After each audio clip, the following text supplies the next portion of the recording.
Nous sommes le 18 décembre 1965.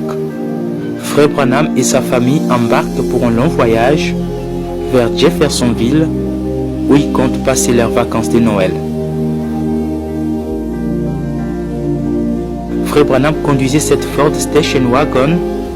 À l'intérieur, son épouse Meda et 2 enfants, Sarah et Joseph. Tandis que Billy Paul, lui, est à bord de cette Chevrolet avec sa femme et ses 2 garçons. 6 heures pile, 2 parts de Dixon, direction Jeffersonville, Indiana. Un long voyage dont ils n'arriveront jamais à destination.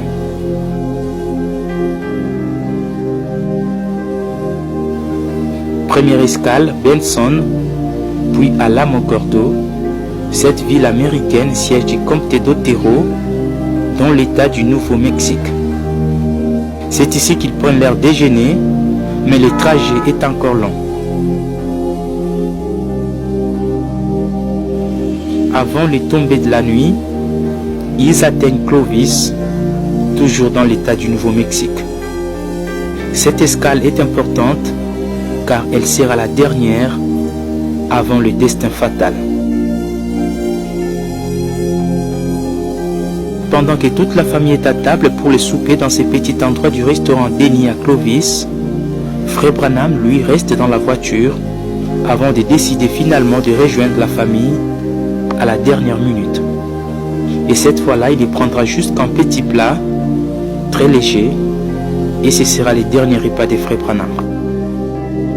Au sortir du resto, Frère Branham ordonne à son fils cadet Joseph de monter dans la voiture de Billy Paul.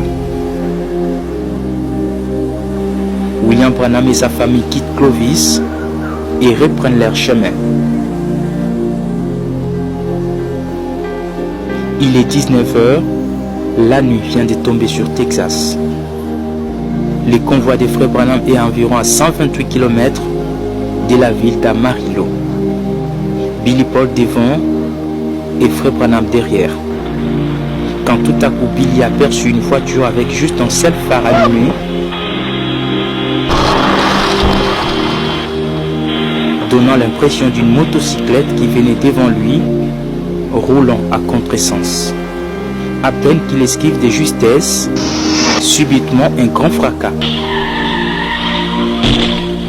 C'est la collision, l'inévitable est arrivé.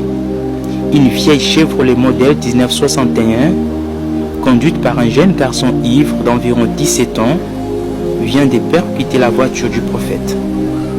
L'accident est grave. Frère Branham se retrouve entre la vie et la mort, sa tête qui passe au travers du pare-brise, son bras gauche et son coude coincés dans la portière et sa jambe enroulée autour de l'arche du volant. Meda de son côté se retrouve sous les tableaux de bord, à droite de la voiture, presque morte.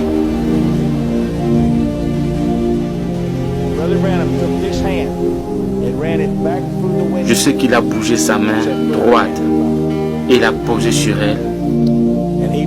Et il a dit, Seigneur, ne laisse pas maman mourir, sois avec nous. On s'éterre et la sœur Branham revient à la vie.